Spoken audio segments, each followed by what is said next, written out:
माध्यमिक शिक्षा मंडल मध्य प्रदेश की तरफ से 12th इकोनॉमिक्स का एक बहुत ही महत्वपूर्ण मॉडल सेट जारी किया गया है, जो कि हर स्टूडेंट के लिए बहुत महत्वपूर्ण है। आप इस मॉडल सेट के पूरे क्वेश्चंस को देखिए। इन्हीं क्वेश्चन से आपके एग्जाम में आने की बहुत सारी संभावनाएं हैं, क्योंकि पिछला मॉडल सेट हमने एक पॉलिटिकल साइंस का अपलोड किया था और दूसरा किया था अकाउंट का। उन दोनों से बहुत सारे क्वेश्चन आपके एग्जाम में आए हुए थे। इस अर्थशास्त्र के 2 मॉडल सेट ऑलरेडी अपलोडेड हैं, तो आप उनको देखिए। डिस्क्रिप्शन बॉक्स में उसकी लिंक मैं दे दूंगा। चलिए इसको देखते हैं। अगला क्वेश्चन हमारा, इसकी शुरुआत करते हैं। तो पहला क्वेश्चन हमारा है, ऑब्जेक्टिव है कि योगात्मक अर्थशास्त्र का दूसरा नाम है। तो इसका आंसर हो जाएगा समष्टि अर्थशास्त्र, पहला वाला। दूसरा है, भारत में राष्ट्रीय आय की गणना का कार्य कौन करता है। तो दूसरे वाले का आंसर हो जाएगा केंद्रीय सांख्यिकी संगठन, मतलब कि ऑप्शन नंबर 3। चलिए अगला क्वेश्चन हमारा है कि प्रतिकूल भुगतान संतुलन है। तो इसका आंसर हो जाएगा आपका अधिक आयात कम निर्यात, मतलब कि ऑप्शन नंबर 4, ये इसका आंसर हो जाएगा। इसके बाद हमारा अगला क्वेश्चन है, भारत में बजट पेश किया जाता है।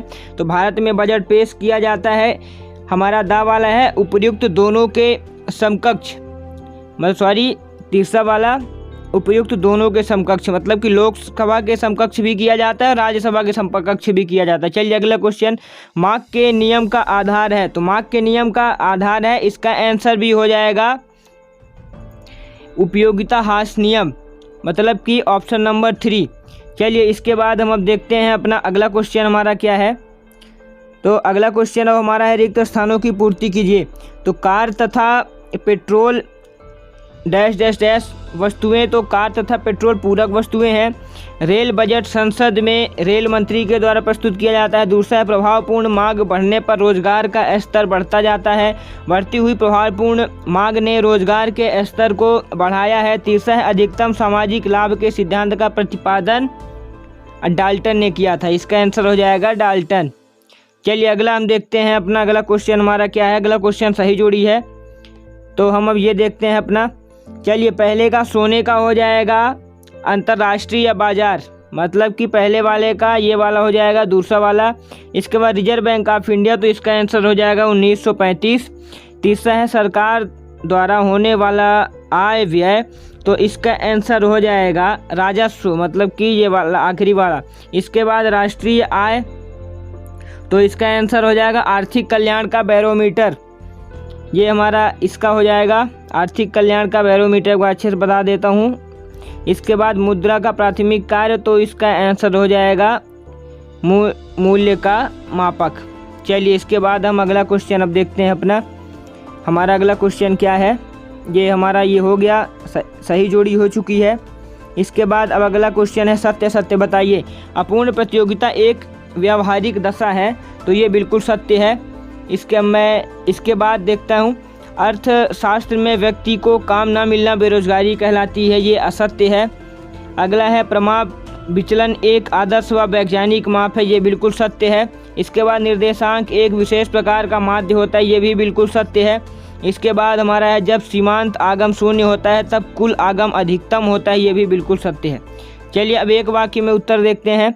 व्यापार का क्या उद्देश्य होता है। तो व्यापार का उद्देश्य होता है लाभ कमाना। इसके बाद अपने देश की वस्तु दूसरे देश में बेचना क्या कहलाता है। तो अपने देश की वस्तु दूसरे देश में बेचना अंतर्राष्ट्रीय या कि विदेशी व्यापार कहलाता है। तीसरा है कि भारत में मुद्रा निर्गमन का अधिकार किस बैंक को है। तो भारत में मुद्रा निर्गमन का अधिकार रिजर्व बैंक ऑफ इंडिया को है। इसके बाद हमारा है, नाबार्ड की स्थापना कब हुई। तो नाबार्ड की स्थापना 1982 में हुई, इसको आप अच्छे से नोट कर लीजिए, बहुत इंपॉर्टेंट है। चलिए अगला क्वेश्चन हम देखते हैं अपना कि बजट की अवधि कितने वर्ष की होती है। तो बजट की अवधि अधिकतम 1 वर्ष की होती है। चलिए इसके बाद अब हमारा क्वेश्चन लघुत्तरी क्वेश्चन आ जाता है। हम लघुत्तरी क्वेश्चन की तरफ चलते हैं। मार्क को प्रभावित करने वाले किन्हीं 2 तत्वों का वर्णन कीजिए। तो मार्क को प्रभावित करने वाले 2 तत्व निम्नलिखित हैं, वस्तु की कीमत, मौसम एवं जलवायु। इसके बाद दूसरा क्वेश्चन है, पूर्ति के नियमों की कोई 2 अपवादों का संक्षिप्त वर्णन कीजिए। तो इसके पूर्ति के नियम के 2 अपवाद हैं कि भविष्य में कीमत परिवर्तन की संभावना और दूसरा कृषि वस्तुओं पर लागू न होना। इसके बाद पूर्ति का नियम जो है, तो कृषि के वस्तुओं पर लागू नहीं होता, इसलिए ये भी इसका एक महत्वपूर्ण अपवाद है। इसके बाद अगला क्वेश्चन है, राष्ट्रीय संपत्ति के किन्हीं 2 अंगों का संक्षिप्त वर्णन कीजिए। तो राष्ट्रीय संपत्ति के 2 अंग बता देता हूँ आपको, डिस्क्रिप्शन आप इसके बाद लिख लीजिएगा। लघु उत्तरीय प्रश्न है तो आपको बहुत ज़्यादा लिखना भी नहीं इसमें। तो राष्ट्रीय संपत्ति के वो 2 अंग हैं, एक प्राकृतिक संसाधन और दूसरा श्रम शक्ति। इसके बाद हमारा अगला क्वेश्चन है कि बंद अर्थव्यवस्था किसे कहते हैं, संक्षिप्त में वर्णन कीजिए। तो बंद अर्थव्यवस्था वह अर्थव्यवस्था है जब किसी देश का अन्य देशों से कोई आर्थिक संबंध नहीं होता। ऐसी अर्थव्यवस्था का विश्व की अन्य अर्थव्यवस्थाओं से कोई संबंध नहीं रहता। बंद अर्थव्यवस्था की आर्थिक क्रियाएं शेष विश्व में होने वाले परिवर्तनों से प्रभावित रहती हैं। चलिए अगला क्वेश्चन, अनैच्छिक बेरोजगारी का अर्थ स्पष्ट कीजिए। अनैच्छिक बेरोजगारी की वह स्थिति है जिसमें लोगों को रोजगार के अभाव में बेरोजगार रहना पड़ता है। चलिए अगला क्वेश्चन देखते हैं। आपको अनैच्छिक बेरोजगारी समझ में आ गया ना कि अनैच्छिक बेरोजगारी क्या है, कि इसमें लोगों को रोजगार के अभाव में बेरोजगार रहना पड़ता है। चलिए अगला देखते हैं, अत्यधिक मांग का कीमत पर प्रभाव बताइए। तो इसका आंसर हो जाएगा, अत्यधिक मांग का कीमत पर प्रभाव ये पड़ता है कि देश में वस्तु एवं सेवाओं के मूल्य में प्रायः वृद्धि हो जाएगी। यदि अर्थव्यवस्था इस स्थिति में है कि वस्तुओं एवं सेवाओं का उत्पादन और अधिक नहीं बढ़ाया जा सकता, तो इसका प्रभाव यह होगा कि देश में वस्तुओं और सेवाओं की कमी हो जाएगी और इनसे मूल्य अधिक बढ़ जाएंगे। चलिए अगला देखते हैं, अत्यधिक मांग का कीमत पर प्रभाव बताइए। अत्यधिक मांग का कीमत पर प्रभाव यही है कि देश में वस्तु एवं सेवाओं के मूल्य में वृद्धि हो जाएगी। अगर मांग अधिक होती है तो देश में देश में कीमत या कि सेवाओं की कीमत में बहुत सारी वृद्धि हो जाएगी। चलिए अगला क्वेश्चन हम देखते हैं कि क्या है हमारा अगला क्वेश्चन, सांकेतिक मुद्रा किसे कहते हैं। यह बहुत ही महत्वपूर्ण प्रश्न है, सांकेतिक मुद्रा। तो आप सांकेतिक मुद्रा को मैं बताता हूँ क्या है। सांकेतिक मुद्रा देश की सहायक मुद्रा होती है। इसका अंतिम मूल्य इसके वास्तविक मूल्य से अधिक होता है। ये देश की सहायक मुद्रा होती है जिसका अंतिम मूल्य क्या है कि वास्तविक मूल्य से अधिक होता है। चलिए अगला क्वेश्चन, भारतीय रिजर्व बैंक की स्थापना कब हुई एवं इनका प्रधान कार्यालय कहाँ पर स्थित है। तो भारतीय रिजर्व बैंक की स्थापना हुई है 1935 में और इसका कार्यालय मुंबई में स्थित है। चलिए अगला क्वेश्चन, माध्य विचलन के 2 गुण को लिखिए। माध्य विचलन के 2 गुण है कि माध्य विचलन को समझना एवं इसकी गणना करना अधिक आसान होता है। माध्य विचलन श्रेणी के सभी मूल्यों पर आधारित होता है। सहसंबंध, धनात्मक सहसंबंध किसे कहते हैं। तो धनात्मक सहसंबंध मैं परिभाषित करता हूं इसको कि यदि 2 चरों में परिवर्तन की दिशा एक हो तो उसे धनात्मक सहसंबंध कहते हैं। इसका उदाहरण ये है कि मूल्य वृद्धि के साथ साथ पूर्ति में वृद्धि होना। मूल्य वृद्धि के साथ पूर्ति में वृद्धि होना। चलिए अगला क्वेश्चन, व्यष्टि और समष्टि अर्थशास्त्र। देखिए व्यष्टि अर्थशास्त्र में क्या है कि किसमें कोई विशेष अर्थव्यवस्था के ऊपर अध्ययन किया जाता है और समष्टि अर्थशास्त्र में समस्त अर्थव्यवस्थाओं का अध्ययन किया जाता है। समष्टि अर्थशास्त्र की 4 विशेषताएं। तो एक विशेषता तो यही हो गई कि इसमें किसी एक मतलब कि समस्त समूहों का अध्ययन किया जाता है समष्टि अर्थशास्त्र में। समष्टि अर्थशास्त्र में संपूर्ण अर्थव्यवस्था में आर्थिक मंदी तथा आर्थिक तेजी का स्पष्टीकरण किया जाता है। चलिए अगला क्वेश्चन हम देखते हैं कि हमारा अगला क्वेश्चन क्या है। अगला क्वेश्चन है कि क्षेत्र के आधार पर बाजार के प्रकारों की व्याख्या कीजिए। तो क्षेत्र के आधार पर बाजार के प्रकार है, देखिए स्थानीय बाजार, प्रादेशिक बाजार, राष्ट्रीय बाजार, अंतर्राष्ट्रीय बाजार। इनको आप परिभाषित कर लीजिएगा। स्थानीय बाजार किसी एक स्थान की होती है, प्रादेशिक बाजार मतलब प्रदेश से इनका संबंध होता है प्रादेशिक बाजारों का, और राष्ट्रीय बाजार राष्ट्र की बाजार, अंतर्राष्ट्रीय मतलब कि हम विदेशों में अपना सामान को आयात निर्यात करते हैं तो उसका तात्पर्य होता है अंतर्राष्ट्रीय बाजार। चलिए अगला क्वेश्चन, पूर्ण प्रतियोगिता बाजार की 4 विशेषताएं लिखिए। पूर्ण प्रतियोगिता बाजार की 4 विशेषताएं कौन कौन सी है। क्रेता विक्रेता की अधिक संख्या, समरूप वस्तु, बाजार का पूर्ण ज्ञान, साधनों की गतिशीलता। चलिए अगला क्वेश्चन हम देखते हैं हमारा क्या है। रिजर्व बैंक का केंद्रीय बैंकिंग संबंधी कार्य लिखिए। ये क्वेश्चन बहुत महत्वपूर्ण है, आपको एग्जाम में देखने को जरूर मिलेगा, इसलिए इस क्वेश्चन को आप अच्छे से पढ़ें। तो रिजर्व बैंक केंद्रीय बैंक के समस्त कार्यों को करता है। देखिए प्रमुख कार्य मैं बताता हूँ, नोट निर्गमन, साख नियमन, सरकारी बैंकर, विदेशी विनिमय दर का नियमन और बैंकों का बैंक। चलिए अगला क्वेश्चन देखते हैं क्या है। आधुनिक अर्थव्यवस्था में व्यापारिक बैंकों का महत्व को समझाइए। तो आधुनिक अर्थव्यवस्था में व्यापारिक बैंक का महत्व ये है कि आधुनिक अर्थव्यवस्था में बैंकों का एक बहुत ही महत्वपूर्ण स्थान है। आज बैंक समाज की संपूर्ण आर्थिक प्रगति की अस्थायी आधारशिला है।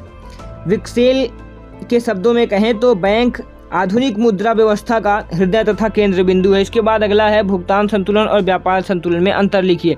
तो भुगतान संतुलन में अंतर मैं बताता हूँ। भुगतान संतुलन क्या है? भुगतान संतुलन में दृश्य मदों के साथ साथ अदृश्य मदों को भी शामिल किया जाता है और व्यापार संतुलन में आयात निर्यात की जाने वाली दृश्य मदों को ही केवल शामिल किया जाता है। और भुगतान संतुलन में यदि भुगतान संतुलन प्रतिकूल है तो यह चिंता का विषय है। और यदि इसमें व्यापार संतुलन में क्या है कि किसी देश का व्यापार संतुलन पक्ष में ना होना कोई अधिक चिंता का विषय नहीं है। चलिए अगला है कि भुगतान संतुलन की प्रतिकूलता के कोई 4 कारण लिखिए। तो पहला कारण है कि पेट्रोलियम पदार्थों के आयात में वृद्धि, दूसरा मशीनों के आयात में वृद्धि, तीसरा आशा के अनुरूप निर्यातों में वृद्धि न होना, चौथा अंतर्राष्ट्रीय ऋण का विनियोग। अगला है एक अच्छी कर प्रणाली की 4 विशेषताएं लिखिए। अच्छी कर प्रणाली की 4 विशेषताएं हैं लचीलापन, संतुलित, सरलता एवं आर्थिक विकास। चलिए अगला क्वेश्चन, भारतीय कर प्रणाली के इन्हीं 4 दोषों को लिखिए। तो भारतीय कर प्रणाली के 4 दोष हैं। जटिल कर संरचना, करों की विभिन्नता, कर प्रणाली का अवैज्ञानिक विकास एवं समता के सिद्धांत का अभाव। इसके बाद हम अगला क्वेश्चन देखते हैं, सहसंबंध की परिभाषा तथा इसके प्रकार लिखिए। सहसंबंध की परिभाषा ये है कि प्रो किंग के शब्दों में मैं बताता हूँ कि उनका क्या कहना था सहसंबंध के संदर्भ में। तो देखिए, 2 समग्र श्रेणियों व समग्र समूहों के मध्य कार्य कारण सह संबंध ही सहसंबंध। एक बार बताता हूँ, देखिए 2 समग्र श्रेणियों व समग्र समूहों के मध्य कार्य कारण संबंध ही सहसंबंध कहलाता है। इसके प्रकार मैं बताता हूँ, धनात्मक और ऋणात्मक सहसंबंध, रेखीय तथा अरेखीय सहसंबंध, और तीसरा सरल, आंशिक तथा बहुगुणीय सहसंबंध। चलिए अगला है कि कार्ल पियर्सन का सहसंबंध गुणांक क्या है, इसकी मान्यताएं लिखिए।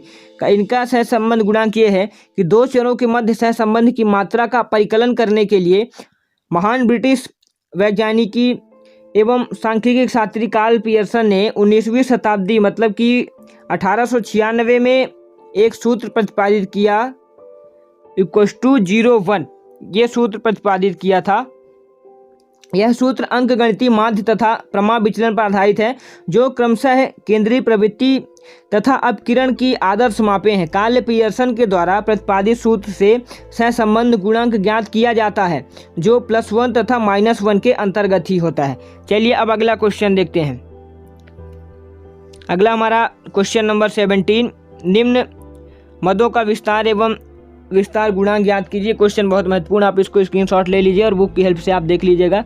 निर्देशांकों की रचना करते समय कौन कौन सी सावधानियां रखनी चाहिए, यही बहुत महत्वपूर्ण है। तो देखिए इनका क्या क्या ध्यान रखना चाहिए मैं बताता हूँ। इसमें होना चाहिए कि पहला तो निर्देशांक का उद्देश्य होना चाहिए, दूसरा आधार वर्ष का चुनाव होना चाहिए, तीसरा वस्तुओं का चुनाव होना चाहिए, चौथा वस्तुओं की कीमत का चुनाव होना चाहिए। चलिए अब अगला क्वेश्चन देखते हैं कि वस्तु की पूर्ति को प्रभावित करने वाले कोई 5 तत्वों का वर्णन कीजिए।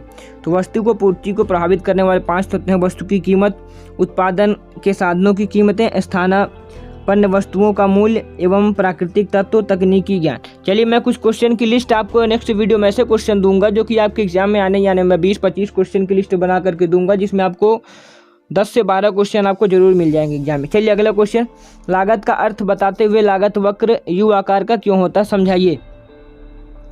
देखिए सबसे पहले हम जानते हैं कि लागत का अर्थ बताते हुए लागत वक्र यू के आकार क्यों होता है। तो सबसे पहले अर्थ जानते हैं कि देखिए, एक फर्म द्वारा उत्पादन के सभी साधनों को उनकी सेवाओं के लिए चुकाए गए लगान, ब्याज, मजदूरी, वेतन और सामान्य लाभ के योग को लगान कहते हैं।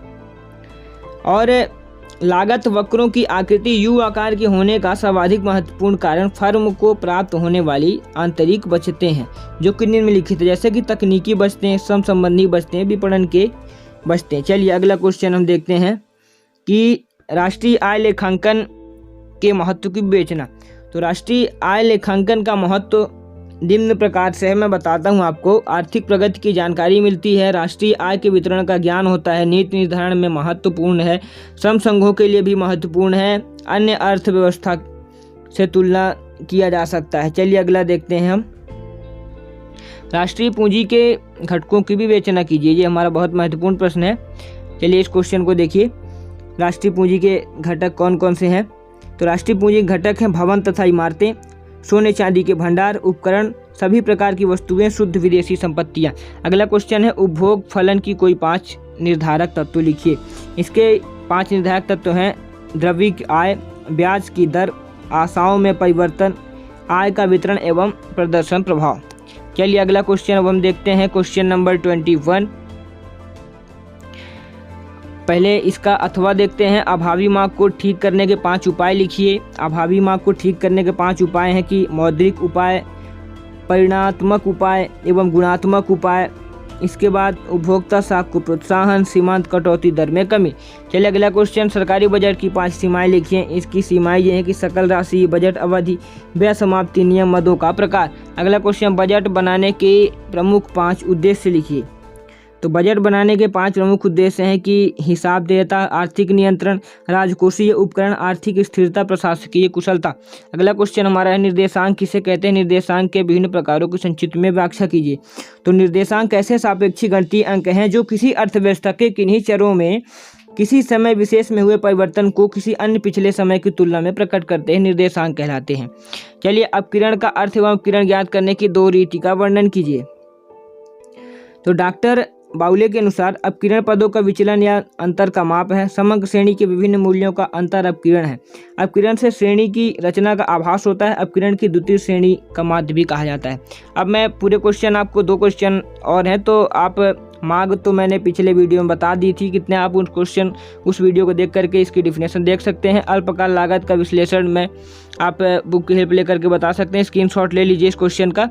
चलिए अगला क्वेश्चन, निम्नलिखित आंकड़ों से फिशर का आदर्श निर्देशांक ज्ञात कीजिए। जो क्वेश्चन बहुत महत्वपूर्ण है, इसको भी आप स्क्रीनशॉट ले लीजिए और बुक में अपने नोट कर लीजिए। यहाँ से ये वीडियो ख़त्म होता है। मैं नेक्स्ट वीडियो जल्दी अपलोड करूँगा और कुछ ऐसे क्वेश्चंस अपलोड करूँगा जो कि बहुत महत्वपूर्ण है एग्जाम के दृष्टिकोण से। और 2 वीडियो जो मैंने ऑलरेडी अपलोड किए हैं तो उनकी लिंक आपको डिस्क्रिप्शन बॉक्स में मिल जाएगी। थैंक्स।